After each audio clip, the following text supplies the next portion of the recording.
ម៉ាឡេស៊ីដាក់ចេញការព្រមានអំពីការធ្វើដំណើរទៅភាគខាងត្បូងប្រទេសថៃក្រោយការវាយប្រហារ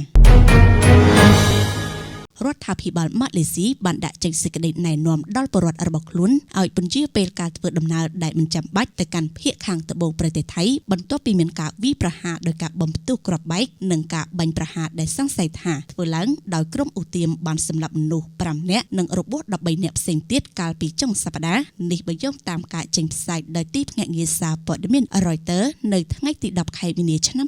2025ការវាយប្រហារទាំងនេះបានកើតឡើងនៅក្នុងខេត្តភាគខាងត្បូងបំផុតរបស់ប្រទេសថៃដែលភាគច្រើនជាជនជាតិម៉ាឡេមូស្លីមជាតំបន់ដែលមានចំនួនអូសបន្លាយអស់រយៈពេលជាច្រើនទសវត្សរ៍រវាងក្រុមបះបោរផ្ដាច់ខ្លួននិងរដ្ឋាភិបាលថៃចាប់តាំងពីឆ្នាំ2004មកមនុស្សជាង